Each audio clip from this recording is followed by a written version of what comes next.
Lundi matin 8 heures. Chambre à l'auberge de Marville, à 16 km de Verneuil-Grand-Meuse. Julien avait 25 ans et la certitude tranquille de ceux qui croient encore que tout s'explique.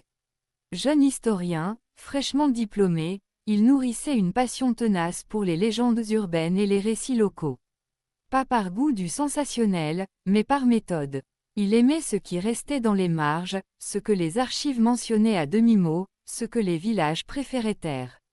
Il avait pris le train au départ de Lyon le dimanche après-midi, un sac léger et quelques dossiers sous le bras. Direction la Meuse, non loin de Verneuil-Grand. Une histoire d'apparition, relayée par la presse locale et quelques forums trop discrets pour être honnêtes. Des silhouettes dans les bois. Des cauchemars partagés. Une peur diffuse, sans visage clair. Rien qui, à première vue, ne dépassait le cadre habituel des rumeurs rurales. Julien ne s'attendait pas à l'extraordinaire. Il n'y croyait pas vraiment. Mais il croyait à l'origine des peurs, à leur logique cachée. Et surtout, il se devait de vérifier. Comprendre ce qui, ici, terrifiait encore les habitants, à voix basse, comme si le simple fait de nommer la chose risquait de l'attirer. Mythe ou réalité, la question lui suffisait. Il s'éveilla dans la chambre étroite de l'auberge, le jour déjà levé. La lumière grise filtrait à travers des rideaux trop fins. L'air sentait le bois ancien et l'humidité froide des matins lorrains. Julien resta quelques secondes immobile, le regard fixé au plafond. Il avait rêvé. Un rêve bref, confus. Des arbres serrés, un sol noir, marqué de cercles indistincts. Et cette sensation étrange, persistante, comme si quelqu'un l'avait observé depuis l'ombre sans jamais se montrer. Il se redressa, passa une main sur son visage. Le rêve s'effaçait déjà, comme ils le font toujours. Pourtant, en se levant, Julien eut la certitude dérangeante qu'il n'était pas arrivé ici par hasard. Et que ce lundi ne ferait que commencer. Lundi 9 heures. Salle de l'auberge. Julien se prépara rapidement. Il se sentait fatigué, comme s'il n'avait pas dormi. Pas vraiment. Un poids sourd derrière les yeux, la sensation persistante d'une nuit trop courte, ou peut-être trop pleine. Il quitta sa chambre et descendit vers l'accueil de l'auberge. « Bonjour, vous avez bien dormi ?» demanda le réceptionniste sans lever les yeux de son registre. « Pas vraiment, j'ai eu un sommeil agité. » L'homme esquissa un sourire fatigué. « C'est plutôt courant dans la région en ce moment. » Julien fronça légèrement les sourcils. « Je souhaiterais prendre mon petit déjeuner. » « Pas de souci, la salle est juste derrière vous. Installez-vous. » Julien se servit, remplit son plateau sans vraiment regarder ce qu'il prenait, puis s'installa à une petite table près du mur. Le cliquetis de la vaisselle et le murmure feutré de la salle lui parvenaient comme étouffés. Il commença à manger mécaniquement. Puis son regard se perdit. Le mur en face de lui sembla s'éloigner, comme aspiré par une profondeur qui n'existait pas une seconde plus tôt. Les images revinrent, par fragments, désordonnés. Une forêt sombre, un tracé circulaire gravé dans le sol. Des silhouettes immobiles, disposées en cercle, récitant quelque chose dans une langue qu'il ne comprenait pas. Puis, une forme plus grande. Cornue, floue, Julien sursauta. Il cligna des yeux, inspira brusquement. La salle de l'auberge reprit sa place. Le murmure des voix, les pas, les couverts. Devant lui, sa tasse. Son café était froid. Son cœur battait trop vite, trop fort, comme s'il avait couru. Une sueur légère lui perlait dans le dos. Julien posa la main sur la table pour se stabiliser. Ce n'était qu'un rêve. Il se le répéta. Pourtant, au fond de lui, quelque chose refusait d'y croire tout à fait. Lundi 10 heures. Devant l'auberge, Julien régla sa note et se prépara à quitter l'auberge. Son sac sur l'épaule, il vérifia une dernière fois ses notes, comme pour se rassurer. L'air extérieur était froid, plus sec qu'au matin, et le ciel restait bas, d'un gris uniforme. Alors qu'il franchissait le seuil, il croisa l'agent d'entretien du bâtiment. L'homme passait la serpillière dans l'entrée. Il devait avoir une cinquantaine d'années. Son visage était tiré, marqué par une fatigue qui ne semblait pas seulement physique. Des cernes profonds barraient son regard, et ses gestes manquaient de précision, comme s'il avait du mal à se concentrer.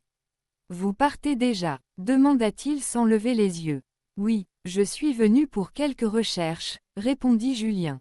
Des histoires locales. L'homme s'arrêta, releva la tête. Des histoires. Ici. Julien hésita, puis acquiesça. Je m'intéresse aux légendes, aux phénomènes récents. Les apparitions dont on parle dans le coin. Le visage de l'agent d'entretien se ferma. Vous tombez mal, ou trop bien, murmura-t-il. Il essuya ses mains sur son pantalon, comme pour se débarrasser d'une saleté invisible. Les gens dorment mal, en ce moment. Moi le premier. Des cauchemars. Toujours les mêmes bois. Toujours la même sensation d'être observé. Julien sentit une tension familière lui remonter le long de la nuque. Il y a pire, reprit l'homme. La semaine dernière, un promeneur n'est jamais revenu de la forêt de Verneuil-Grand. Il indiqua vaguement une direction, au-delà de la route. Il avait l'habitude de s'y rendre.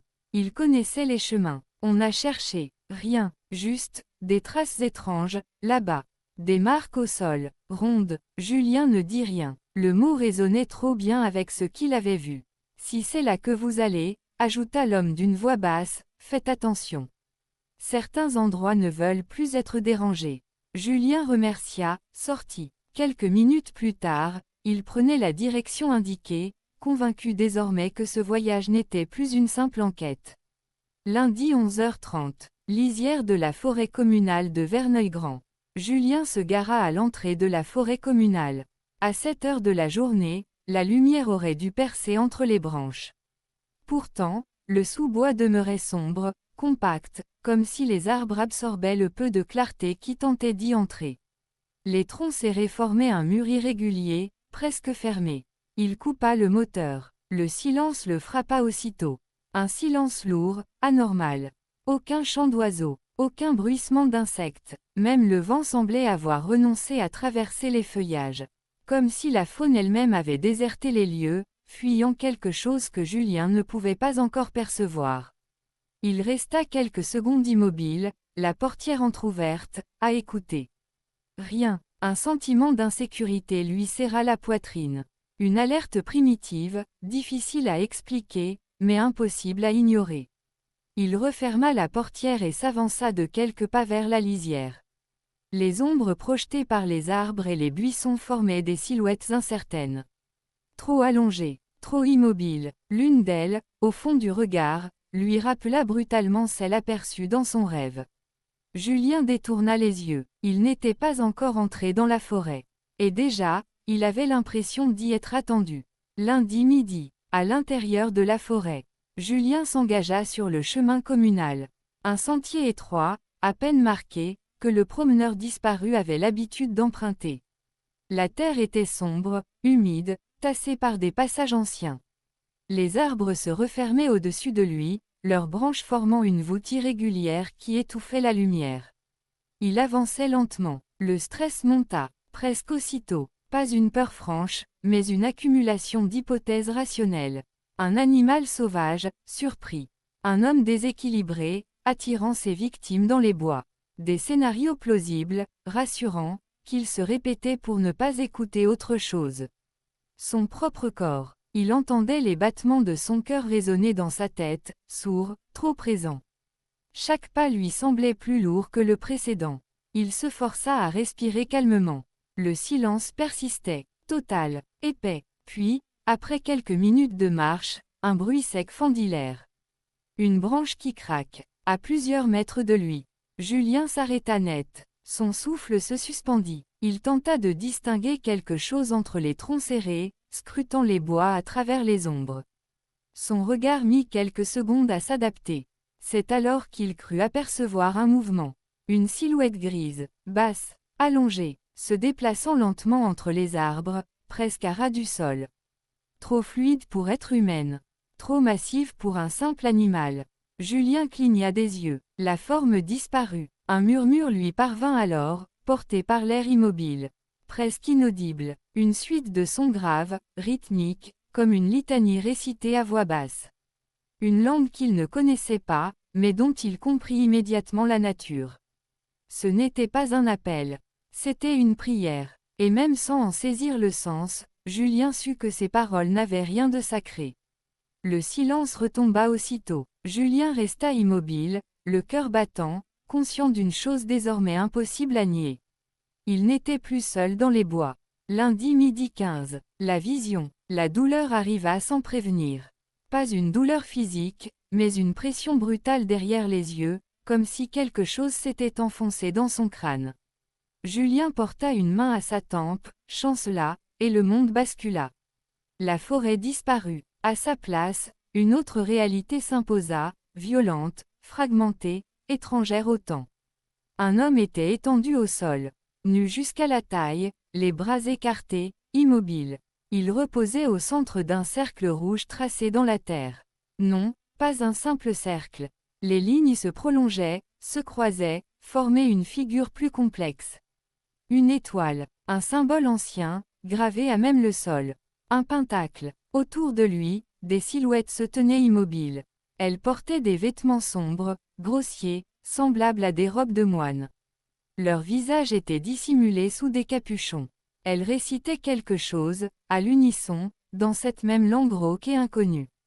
Puis elle apparut, la silhouette grise, plus proche, plus massive, floue, comme si elle refusait d'être regardée directement. Elle s'avança lentement vers le cercle. Et lorsque la lumière changea, Julien la vit enfin. Une tête cornue, un animal, un bouc, mais le corps était humain. Large, droit, puissant, déformé par une présence qui n'avait rien de naturel. Les cornes semblaient absorber la lumière autour d'elle. Les yeux, eux, n'étaient que deux ombres profondes. Le Warabouk. Julien voulut crier. Le monde se déchira. Une chose était désormais certaine. Ce qu'il avait vu ne relevait ni du rêve, ni de l'imagination. Et la forêt de Verneuil-Grand venait de lui montrer ce qu'elle gardait enfoui. Lundi 17h. Le cercle. Julien reprit conscience dans un froid humide. La première chose qu'il perçut fut la lumière. Plus basse, plus lourde. Le jour déclinait déjà, filtré par les branches épaisses. Il mit quelques secondes à comprendre qu'il était allongé sur le sol, le dos trempé, les vêtements couverts de feuilles et de terre. Il se redressa péniblement. Son corps était raide, comme s'il était resté immobile pendant des heures. Sa tête bourdonnait encore des images qu'il n'arrivait pas à chasser. Le silence, lui, avait changé. Il n'était plus vide, il semblait tendu. Julien se leva. Sans vraiment réfléchir, il se mit à marcher. Le chemin n'était plus visible, pourtant ses pas trouvaient toujours une ouverture entre les arbres. Les branches basses se dégageaient au dernier moment. Les racines semblaient l'éviter, comme si la forêt elle-même lui indiquait la direction à suivre. Les murmures revinrent, d'abord lointains, indistincts, semblables à un souffle collectif. Puis, à mesure qu'il avançait, les voix gagnèrent en clarté. Toujours cette langue inconnue, toujours cette intonation rituelle. Julien porta une main à sa tête. Il n'était plus certain de les entendre avec ses oreilles. Le sous-bois s'éclaircit soudain. Devant lui s'ouvrait une clairière circulaire. Au centre, des pierres anciennes formaient un cercle imparfait. Des blocs massifs, usés par le temps, gravés de symboles profonds, irréguliers. Des signes qu'aucune mousse n'avait osé recouvrir. Le sol, à l'intérieur, était plus sombre, comme brûlé. Julien s'approcha. Il tourna lentement autour du lieu, errant plus qu'il ne marchait. Chaque pierre semblait l'observer. Les gravures pulsaient faiblement dans son champ de vision, comme si son regard refusait de les fixer trop longtemps. Les murmures étaient désormais clairs. Trop clairs. Il l'appelait. Sans s'en rendre compte, Julien franchit le cercle. La réaction fut immédiate. Son corps se figea, debout, immobile, incapable de bouger le moindre muscle. Une pression écrasante s'abattit sur lui. La lumière s'éteignit brutalement. La forêt devint noire. Pas l'obscurité du soir. Une absence totale. Comme si le monde s'était retiré, laissant place à autre chose. Un pas résonna, puis un autre. La silhouette s'avança lentement, émergeant du néant. Plus nette cette fois, plus réelle. Les cornes se détachaient clairement, larges, imposantes. Les murmures cessèrent d'un coup. Julien voulut crier, mais la voix qu'il entendit résonner n'était pas la sienne. Lundi 17h15. Le pacte de sang. Julien ne commandait plus à ses membres. Ses poumons refusaient de se gonfler, ses paupières restaient grandes ouvertes, condamnées à voir. La silhouette n'était plus une vision fugitive. Elle était là, à 2 mètres de lui. Le Warabouk. La créature se tenait droite, son torse d'homme couvert de poils rudes et noirs, sa tête de bouc immense, dont les yeux n'étaient pas des pupilles animales, mais des gouffres d'un blanc laiteux, sans regard et pourtant voyant tout. L'odeur le frappa, un mélange de terre retournée, de musc sauvage et de fer. Le fer du sang. La créature leva une griffe humaine et toucha la pierre centrale du cercle. Les symboles gravés s'illuminèrent d'une lueur terne, maladive. Tu as cherché à comprendre, Julien. La voix ne venait pas de la gorge de la bête. Elle résonnait directement dans les os de son crâne, vibrante et ancienne. L'historien veut savoir. Le savoir exige un prix. Une des silhouettes encapuchonnées s'avança, sortant de l'ombre des arbres. Elle tenait un couteau de silex. Dans un mouvement fluide, presque tendre, elle saisit la main de Julien, incapable de résister. La lame entama la paume du jeune homme.